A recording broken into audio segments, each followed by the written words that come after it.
Welcome to the real Monster D. That would be me. When I was just a wee little lad, long before the Monster Maker days, I was ever so captivated by dinosaurs. I would take and enjoy any dinosaur movie I could get a hold of. And at that time, before Jurassic Park came along and revolutionized dinosaur movies, one of my absolute favorites was The Last Dinosaur from 1977. Yes.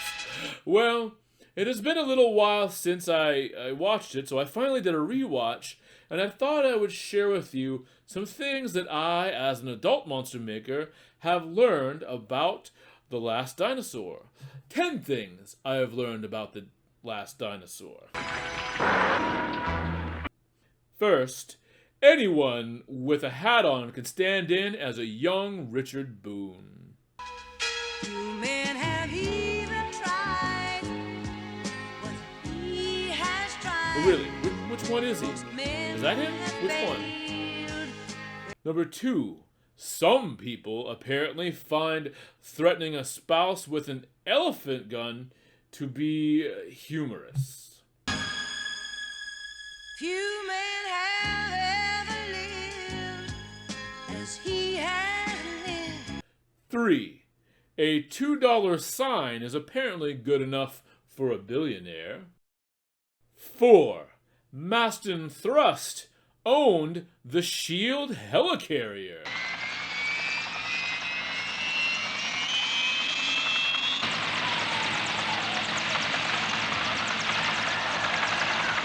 5. All vines are decorated with fall leaves.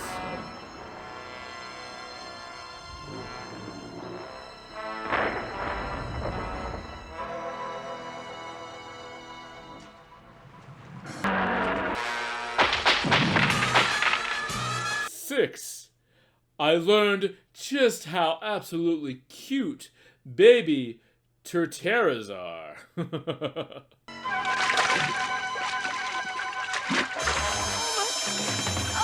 Help! Moving! Oh, God! 7. I learned that T-Rexes are stealthy ninja masters. Help! More!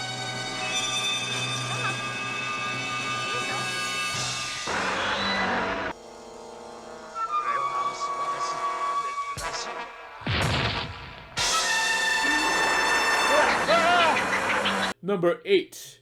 When in doubt of your own editing ability, just insert a random scene of a pterodactyl.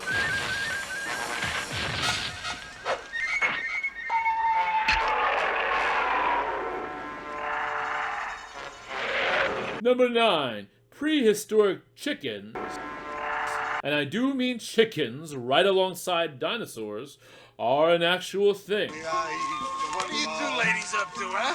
I'm gonna teach you how to cook the chicken. Oh, fantastic. And number 10, when being chased by a T-Rex, the best thing of all that you can do is just casually jog right underneath of the T-Rex itself. Of course.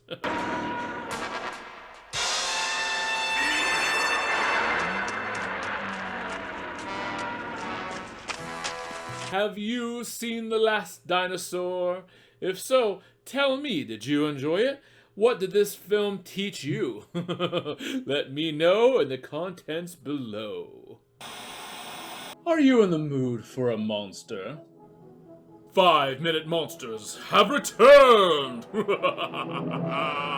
Enjoy a 30-minute experience in your own home, where I draw all the monsters I can muster.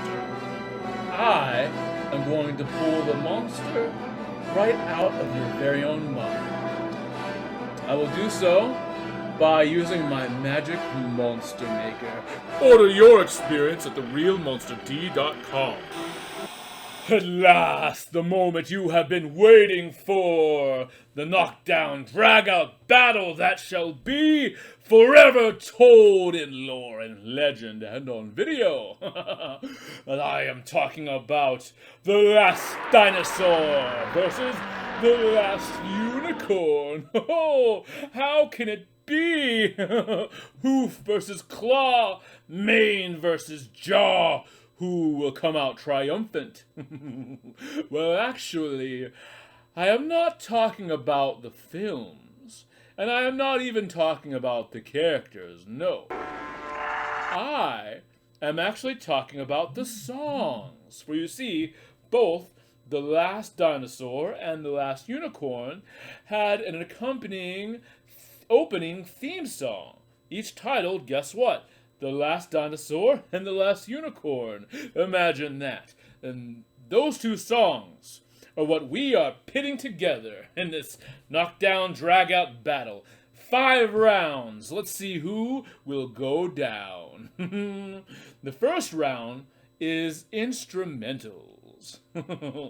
So, in this case, I'll let the Last Unicorn go first. Ladies first, after all. Now, this theme was provided to us by the band America, yes, who somehow magically formed in London, yet they are apparently an American band. It's an interesting story. Anyway, the instruments in this have this very fantasy folk-based feel that really kind of draws you in. Some nice acoustic guitars, lots of detailed layers. This came out in, I believe it was 1982, and yet it actually feels kind of older in a sense, because a lot of things approaching going into the 80s started to become more muddled and more, well, 80s. This had that very classic 70s sort of soft rock approach to it. Almost borderline on prog, so the instruments on this were quite strong. Now, with Last Dinosaur, now, there were instruments going on, but every version I've ever heard, be it on TV, on YouTube, or whatnot, leaves these instruments very muddled. I mean, it's very much stuck. This was made in the 70s, and is very much stuck in that slow disco kind of feel. And not even a pronounced like horn section or anything like that. It's just kind of a muddled, basic bass, drum, guitar, perhaps some kind of archaic machine to run some of that. It really just got lost in here. It was a very muddled attempt. So I am giving the instrument round, the first round, to The Last Unicorn. Round 2, vocals. So, in this case, this time, we'll start out with the America song, The Last Unicorn. This one, vocals were handled by Dewey Bunnell. And they have a very soft, light, sort of delicate feel to them. I suppose that does play to the strengths of the film in the sense that there is a delicacy in the unicorn character herself because she is supposedly the last of her kind and very much in danger throughout the film. So there is that subtlety, but honestly, for this being this sort of fantasy epic that this was going for, the voice was a little bit very, very mellow, almost too mellow, almost Kenny Loggins mellow, to the point that years later, Kenny Loggins covered this song in his Return to Pooh Corner children's songs collection.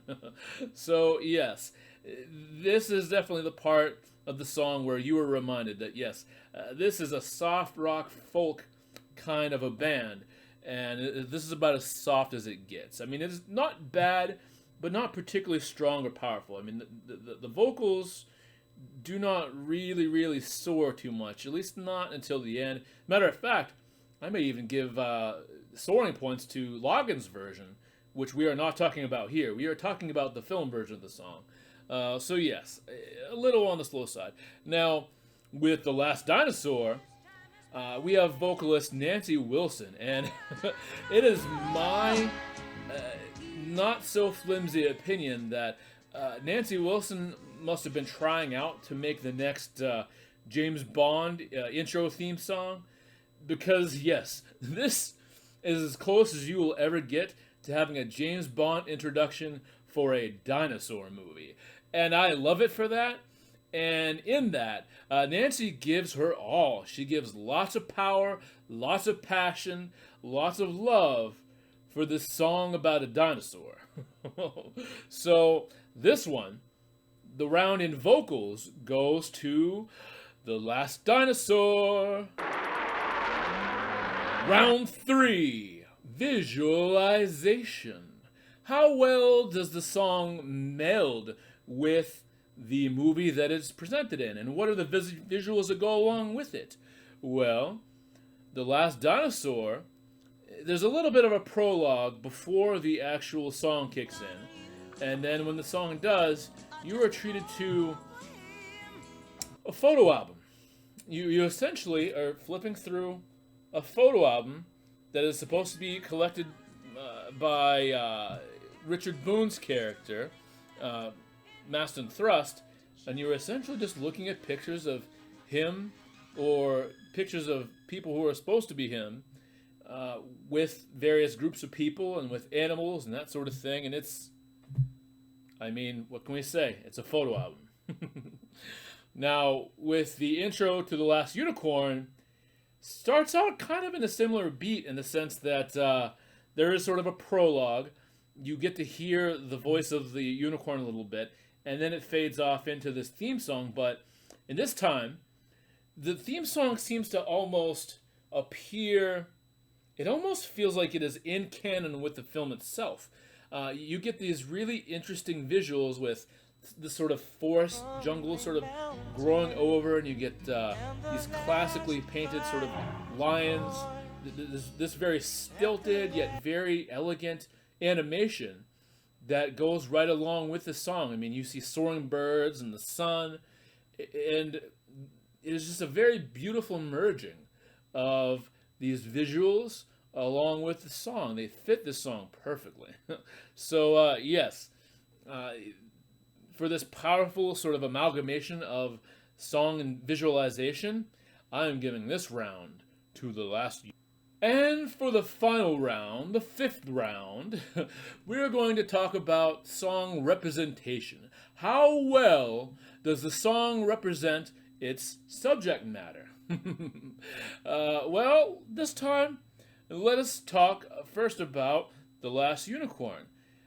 I mean, this song is all about the main character and all about, once again, the frailty and the delicacy this character faces or is about to face in the film.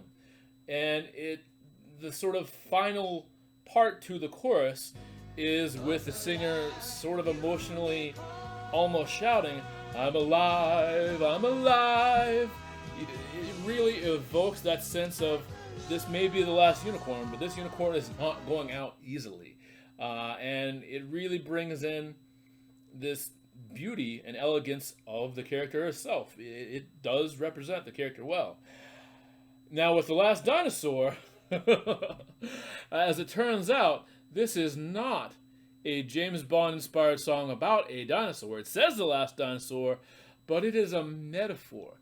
This entire song is not talking about the T-Rex that you're going to see later on, which, by the way, is not even the last dinosaur on that island. You are actually hearing a song all about Maston Thrust. Yes, Richard Boone's character. This old man is, in fact, the last dinosaur. I mean, among the lyrics here, the lyrics themselves pointed out, few men have lived as he has lived. How many men have lived like a T-Rex? None! Because none are T-Rexes. So, on subject matter, The Last Dinosaur absolutely fails. This round goes to The Last Unicorn, and this battle entire actually goes to Surprise! The last unicorn. Yes, it happened. The magical horn horse has triumphed over the tyrant of the ancient lands. The T Rex is down for the count, and the unicorn has risen and seeks to live on. Looking for a monstrous keepsake for your loved one? How about a monster on demand? I turn your loved ones, pets, even yourself into highly detailed, personalized monster images. Order yours today at therealmonsterd.com. Welcome to the drawing challenge. So, we just talked about the last dinosaur and the last unicorn. Well, I thought it would be highly appropriate for the last segment of the show to combine the two into a unisaur or a tyrannocorn, a dinocorn. I'll let you decide the name while I make this combination monster drawing challenge right now. So, here is my time telling device. And let's us begin. So, of course, the star of The Last Dinosaur, I mean, other than Richard Boone, is of course the T Rex. So it seems appropriate to start this creation with a form of the T Rex uh, body, and then we're going to give this thing some unicorn features after that fact. Okay, so get a little horn going on up there. There we go.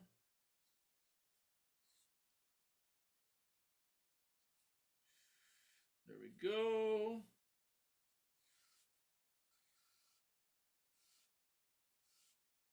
All right, get that mane going. So, what an interesting combination, do you not think?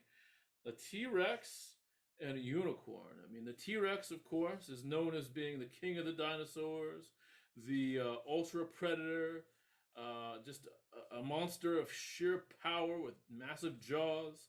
And then you have the unicorn, in most circles known for being this sort of dainty, majestic woodland creature. So combining the two, you give quite an interesting result. What side do you think such a combination would lean on? Is this thing going to be a ferocious hunter, or is it going to be some sort of graceful woodland protector? Really accentuate those monstrous sort of lips there. Some pupils. All right. And then I want to get really freaky and find a way to sort of combine the hooves of the unicorn with the very famous two-clawed arms of the T Rex. So I'm going to give kind of like a two-hooved limb there. Freaky idea, huh? All right, so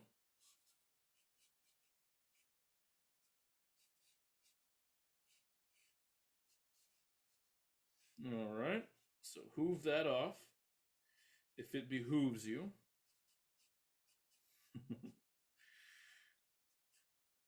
The puns of a horror host never cease.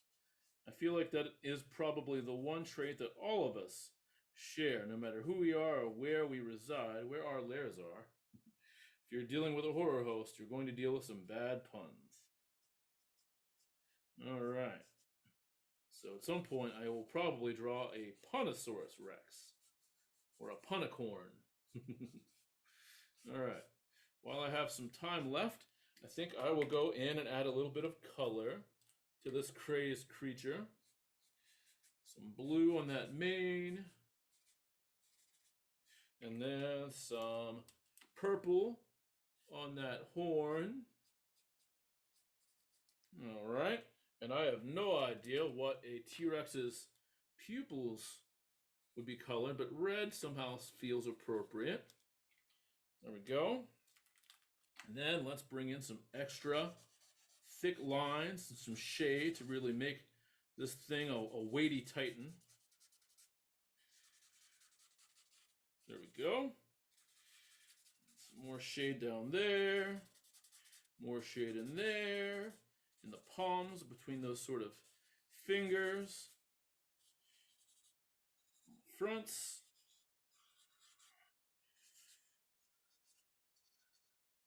There we go.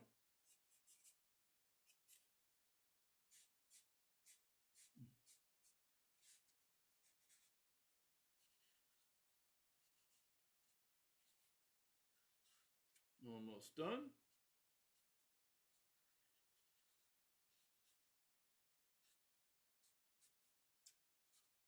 All right. I actually feel pretty good about this. Oh, I was about to do that anyway. Well, what do you think? Is that a fearsome fantasy creature or what? What other dinosaur and fantasy creature combinations do you think I should come up with? Feel free to let me know in the comments below. Well, if you have enjoyed not only this drawing challenge, but the episode entire, won't you please claw that like button and toll that bell so you can be ready, willing, and salivating for the very next episode of The Real Monster D. Stay monstrous.